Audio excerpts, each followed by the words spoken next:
radio nationale du Mali, les 7h ici à Bamako, la même heure à Essouk, dans la région de Kidal.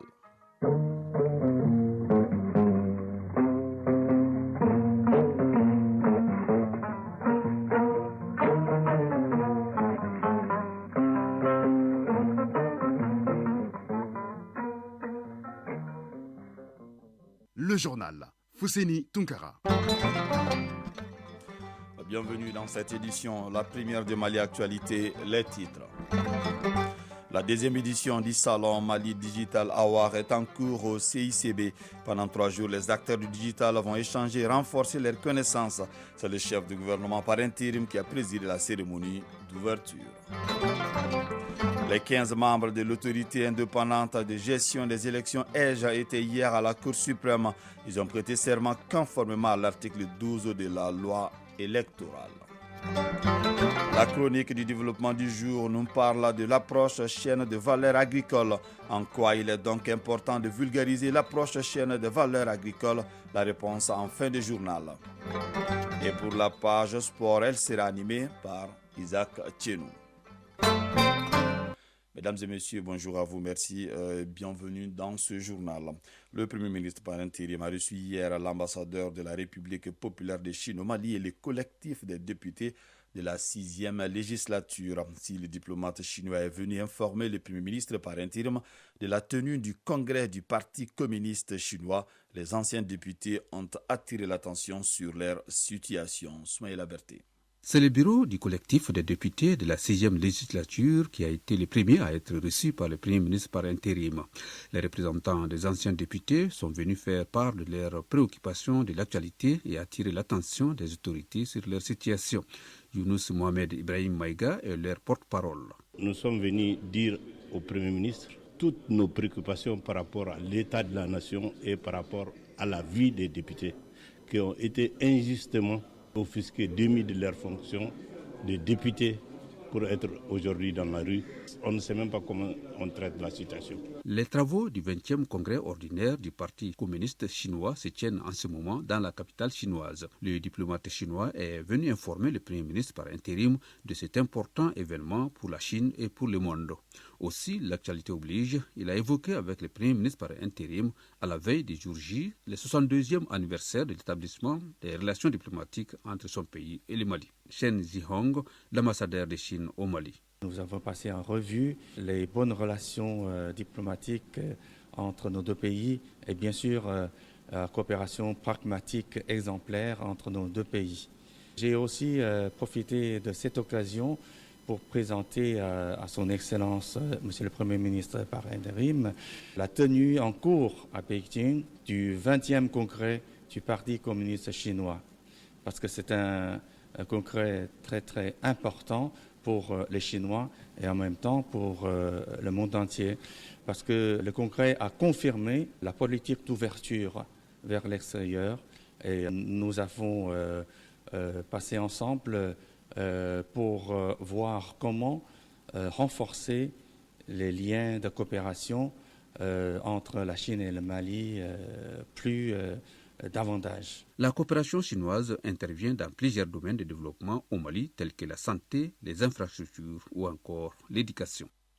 C'est parti pour la deuxième édition du Salon Mali Digital Award. Pendant 3 jours, les acteurs du digital vont échanger et renforcer leurs connaissances. De nos jours, la digitalisation s'avère comme un moyen efficace de créativité et de création d'emplois. La cérémonie d'ouverture du salon a été présidée par le Premier ministre par intérim. Les détails avec Aridou Matina.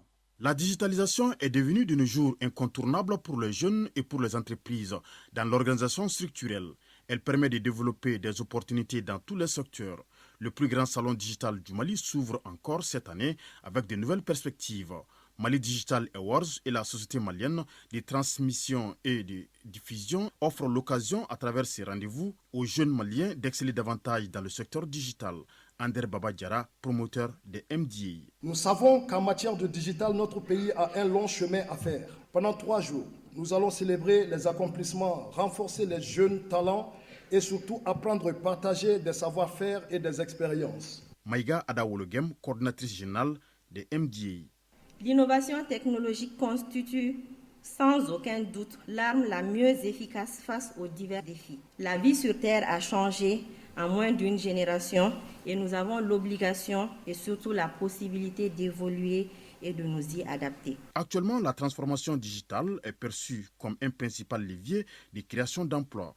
Ces salons du digital malien qui regroupent les chefs d'entreprise, les investisseurs, les décideurs, les professionnels d'éthique, des universitaires, des porteurs de projets, des organisations publiques et privées et des partenaires techniques et financiers se veut un cadre idéal pour persévérer davantage dans le domaine. Transformation digitale et innovation est le thème de cette deuxième édition. Maître Harouna Mamadou Touré, ministre de la Communication, de l'économie numérique et de la modernisation de l'administration. Une thématique qui, elle seule, résume l'espoir d'un lendemain meilleur pour les jeunes générations.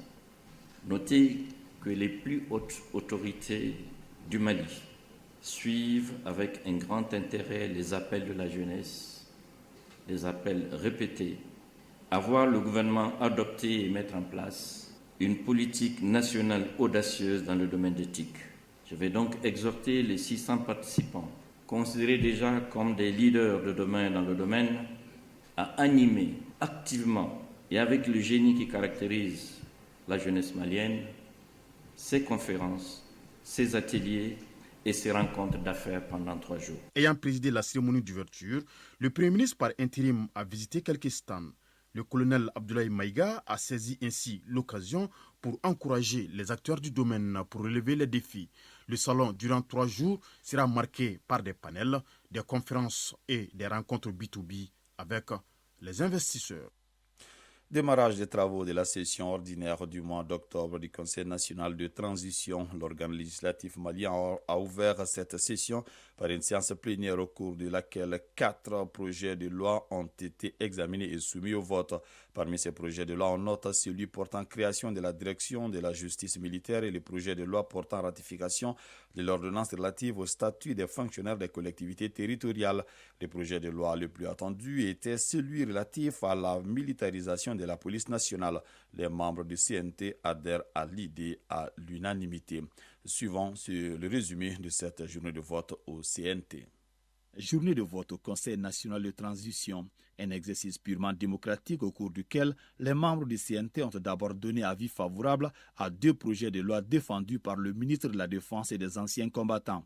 Le premier porte sur la création de la direction de la justice militaire. Il a été voté à 108 voix pour, 0 contre et 0 abstention. Le deuxième projet de loi a trait à la création de la direction centrale du service de santé des armées, également voté à l'unanimité. Général à la retraite Mengoro Kane, président de la commission défense nationale, sécurité et protection du CNT. Pour la justice militaire, vous savez que le Mali est souvent attaqué par les droits de l'homme par rapport à certaines choses qui se passent sur le terrain. Donc il nous fallait un instrument pour aider nos forces armées, pour mieux nous défendre et pour mieux défendre les intérêts du Mali. La direction du service de santé des armées connaît aussi les mêmes difficultés. Il s'agit de corriger les insuffisances et aussi de mettre en adéquation avec les autres structures de défense. Colonel Sadio Kamara, ministre de la Défense et des anciens combattants. Nous pouvons vous rassurer que l'adoption de ce projet de texte va nous permettre de renforcer davantage ces structures-là. Je voudrais profiter de cette occasion pour exprimer la profonde gratitude de l'institution militaire au peuple malien pour l'engagement et la détermination à doter notre outil de défense pour l'adapter aux besoins de sécurité. La militarisation de la police nationale, une autre résolution des Assises nationales de la refondation, également soumise à l'appréciation des membres du CNT. Sur le sujet, des questions d'éclaircissement ont été soulevées par les pensionnaires du CNT, qui ont fini par l'adopter. Général à la retraite Mengoro Kane, président de la commission défense nationale, sécurité et protection du CNT. Aller dans ce sens nous paraît tout à fait naturel. Et en termes de sécurité, l'avantage est certain, parce que l'armée pourra se déployer facilement sur d'autres théâtres. La police, la gendarmerie et la garde sont des structures qui peuvent opérer ensemble maintenant, au niveau des zones où l'armée a déjà combattu. Daoud Ahmedine, ministre de la Sécurité et de la Protection civile. Je pourrais dire que c'est une loi historique et hautement patriotique. Les portes des forces armées sont grandement ouvertes pour nos nouveaux compagnons et frères d'armes. Ensemble, nous allons lutter et gagner cette guerre qui nous a été imposée. Les membres du Conseil national de transition ont également réfléchi sur le projet de loi portant ratification de l'ordonnance relative à la modification du statut des fonctionnaires des collectivités territoriales. Le CNT adhère à ce projet qui vise à rétablir l'équité et la justice sociale entre tous les fils du pays. Maître Kadiatou Sanogo, présidente de la commission en charge du travail et de l'emploi du CNT. Nous avons voté favorablement cette ordonnance parce que c'est une ordonnance qui vient vraiment rectifier une injustice. Il s'agissait vraiment d'harmoniser les conditions de recrutement des jeunes pour accéder aux fonctions de collectivité territoriale. Parce que l'âge pour participer au concours de recrutement a été rehaussé à 3 ans pour les fonctionnaires d'État, pour les contractuels. Donc il s'agissait maintenant pour l'État de rehausser l'âge à 3 ans aussi pour les jeunes qui veulent accéder aux fonctions des collectivités territoriales. Mamadou Kassongé, ministre de la Justice et des Droits de l'Homme, garde des Sceaux. Nous sommes très heureux que ce texte soit adopté. Cela permettra au gouvernement de mettre en œuvre sa volonté qui était de rétablir l'équité et la justice sociale entre les fils et les filles de ces pays en permettant à tous de bénéficier des mêmes conditions d'accès à l'emploi. Spécifiquement, les 4 projets de loi votés à ce premier jour de plénière au compte de la session ordinaire d'octobre du CNT sont en phase avec la législation malienne. Assurance donnée par les membres de la commission des lois du CNT.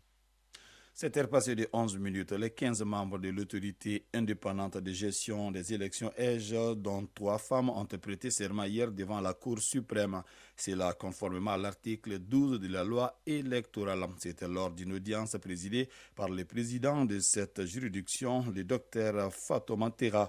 Installé pour un mandat de 7 ans, cet organe a pour mission l'organisation et la gestion des élections. Compte rendu de l'audience avec Adama Djimde. Un pas de plus vers l'organisation des élections générales dans notre pays. Les 15 membres de l'autorité indépendante de gestion des élections EJ viennent de prêter serment à la Cour suprême. Du coup, ils sont renvoyés à l'exercice de leurs fonctions. Cette cérémonie marque le point de départ concret du processus électoral. Dr Fatouma Terra, président de la Cour suprême. Vous avez été choisi de par votre compétence, votre intégrité, votre moralité. C'est dire que c'est le peuple entier qui vous fait confiance. Et nous avons la certitude que les femmes et les hommes qui ont été choisis et qui ont prêté serment vont atteindre les attentes que toute une nation veut pour ces échéances électorales à venir. Mahmoudou Timbo, procureur général près la Cour suprême. C'est la sagesse qui fera en sorte que l'équipe va fonctionner de façon harmonieuse, de façon pacifique, sans appro, en ayant toujours en tête, à l'esprit, que vous n'a pas ça irait. L'objectif visé, c'est de faire en sorte que l'autorité indépendante de gestion des élections puisse jouer sa partition de façon salutaire. Pour le barreau, le Malikoura doit être un vaste chantier où chaque Malien doit jouer sa partition. Ousmane Traoré, représentant du barreau. Monsieur le procureur général, tout le long de votre réquisitoire, une chose m'a frappé. De façon presque lancinante, je dirais même obsédante, vous êtes intervenu sur cette notion qui nous est tous chère. C'est quoi? C'est le Malikoura. Construisons-le, faisons en sorte que les chemins que nous sommes en train de tracer présentement, que ces chemins puissent être source de fierté, qu'on ne puisse aucunement dévier de cette trajectoire-là. Les membres de l'EJ qui ont prêté serment devant le peuple malien sont conscients des difficultés, mais ils sont tout de même déterminés à relever les défis d'une bonne organisation des élections. Dr Salomo Onguiba, représentant des partis politiques. Les obstacles et les barrières sont là aussi, mais ça ne nous effraie pas, parce que nous sommes convaincus, déterminés, selon le serment, nous n'allons pas faillir. Et surtout les partis politiques que nous représentons, nous sommes une famille. Il n'y a pas deux Mali. Ousmane Traoré, représentant du Conseil économique, social et culturel. Quand on a des élections apaisées, honnêtes, crédibles et transparentes, je crois que c'est déjà 50% du chemin qui a été fait. Nous allons nous mettre à la tâche. Les 15 membres qui viennent de prendre fonction sont ainsi désignés. 3 par le président de la transition, 1 par le Premier ministre, 2 par le CNT, 1 par le Haut Conseil des collectivités, autant par le Conseil économique, social et culturel, 4 par les partis politiques et 3 par les organisations de la société civile. Ce collège a pour mission l'organisation et la gestion de toutes les opérations référendaires et électorales à venir. Actualité hors de nos frontières. Journée meurtrière hier jeudi au Tchad lors des manifestations appelées par l'opposition pour protester contre le maintien à la tête de la transition du président Mahamat Idriss Déby Itno. Il y a eu des dizaines de morts, des civils tués par balles. Les bilans avancés par les uns et les autres divergent. Le Premier ministre a évoqué une cinquantaine de morts et 300 blessés. Il a annoncé un couvre-feu dans 4 villes de 18h à 6h du matin jusqu'au retour total de l'ordre ainsi que des poursuites judiciaires. Il fait porter la responsabilité des violences aux organisateurs des manifestations.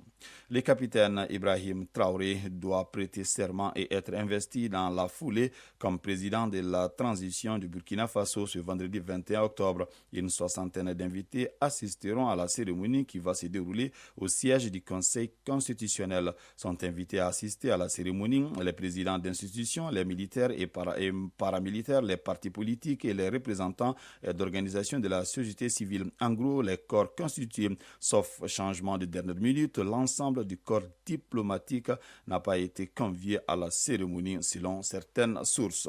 L'Algérie annonce le lancement de manœuvres militaires maritimes avec la Russie. Ces manœuvres avec Moscou dureront 4 jours et auront lieu en Méditerranée. Dans un communiqué du ministère bien sûr de la Défense algérien qui affirme bien sûr qu'un groupe de navires militaires russes sont amarrés en Algérie sans préciser le lieu. Ces exercices s'effectuent dans le cadre de la coopération militaire entre les forces des deux pays, ajoute le ministère. L'Algérie entretient des relations privilégiées et stratégiques avec la Russie, surtout dans le domaine militaire.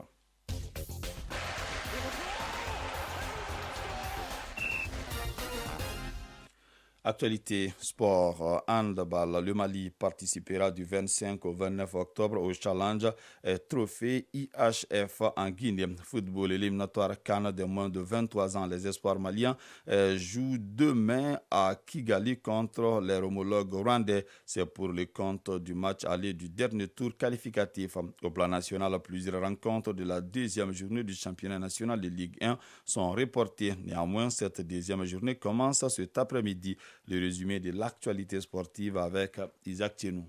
Championnat national de Ligue 1 de football, la deuxième journée a connu plusieurs reports. Néanmoins, cet après-midi, au stade de Modibo Keïta, l'ISFAS croisera de fer avec l'AS Police. Une belle rencontre en perspective entre porteurs d'uniformes.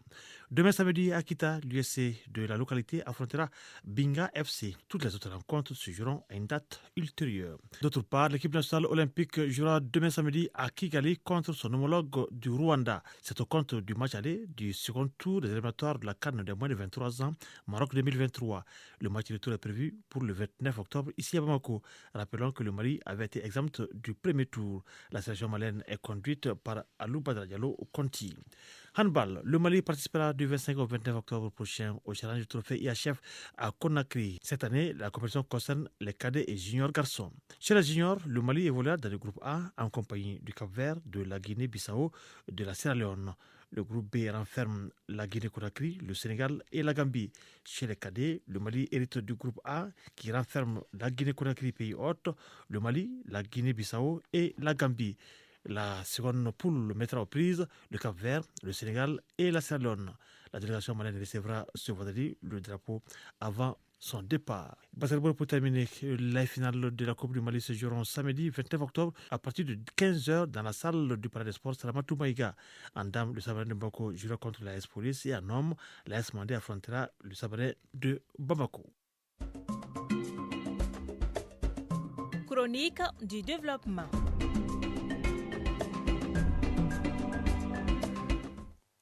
La chronique du développement du jour nous parle de l'approche chaîne de valeur. Pays agricole par excellence, le Mali se doit de moderniser ce secteur. Et si l'approche chaîne de valeur agricole est vulgarisée, elle peut être une solution à cette problématique en apportant de la valeur ajoutée. Allons à la découverte de cette approche dans ce numéro de la chronique du développement, une réalisation d'Ismaël Berté et Marc Dambélé. Avec environ 53 spéculations agricoles, notre pays a des atouts pour faire de l'agriculture le moteur de l'économie. Mais seulement, il se trouve que ces spéculations agricoles ne sont pas suffisamment exploitées pour mettre en place de véritables entreprises agricoles. L'une des clés de cette ambition peut être l'option de l'approche chaîne de valeur agricole. Alors, qu'est-ce que la chaîne de valeur agricole ? Oudou Bengali est le coordinateur national du réseau AgriVision Sahel. L'approche chaîne des valeurs agricoles, c'est l'approche qui réunit les acteurs et que chaque acteur puisse vraiment gagner son compte, s'épanouir à travers ce qu'il est en train de faire. Donc ça veut dire que la chaîne des valeurs, elle est composée des maillons, si on peut le dire. Donc on peut parler des maillons terre, des maillons au niveau de la semence, au niveau de la production, au niveau de la conservation et le stockage, au niveau de la transformation. Et aussi, il y a les maillons, tout ce qui est distribution et tout ce qui est aussi accès au marché et la consommation. Donc, c'est un ensemble qui est là. C'est pour ça qu'on appelle chaîne de valeur. Comment créer de la valeur ajoutée autour d'une spéculation? Ça peut être le maïs, ça peut être le sésame, la pomme de terre, le karité, la mangue, etc. Si l'approche filière agricole ne concerne que quelques groupes d'acteurs, la chaîne de valeur touche tous les intervenants et présente plus d'avantages en termes de promotion d'entreprises agricoles et de création d'emplois. Il y a beaucoup d'avantages au niveau de la chaîne de valeur agricole. Ça permet aux acteurs de se professionnaliser, ça c'est un.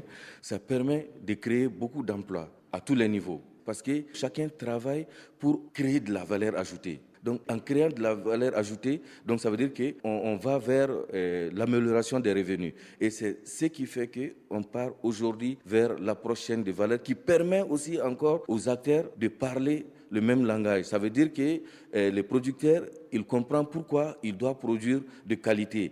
Et aussi les commerçants ou encore les sémenciers, chacun, et même celui qui consomme, doit aussi chercher à consommer des produits de qualité. Donc, c'est pour ça qu'on parle d'approche chaîne de valeur dans laquelle les acteurs sont liés les uns des autres et ils doivent travailler ensemble pour que chacun puisse valablement gagner son compte. Évoluant dans le secteur agricole, le réseau AgriVision Sahel s'emploie à vulgariser l'approche chaîne de valeur agricole. Pour ce faire, il procède à une mise en relation des différents acteurs. Oudou Bengali. Dans le processus du développement, il faut reconnaître que les acteurs doivent aller ensemble. Donc, pour aller ensemble, c'est des acteurs qui sont dans des maillons différents. Donc, au AgriVision Sahel, son premier rôle, c'est de mettre les acteurs ensemble. C'est comme c'est un réseau multi-acteurs. Donc, on amène tous ceux qui font les semences, tous ceux qui sont dans la recherche agricole, tous ceux qui sont dans la production, tous ceux qui sont au niveau du stockage, conservation, etc.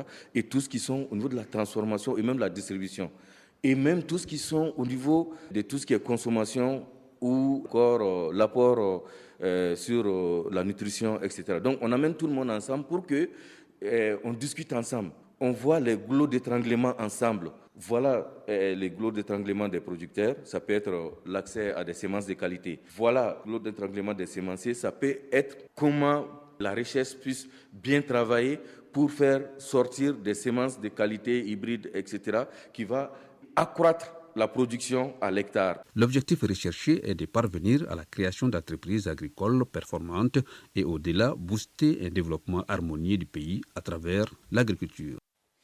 7h passées de 22 minutes, c'est donc la fin de cette édition qui vous a été présentée par Fousseini Tunkara.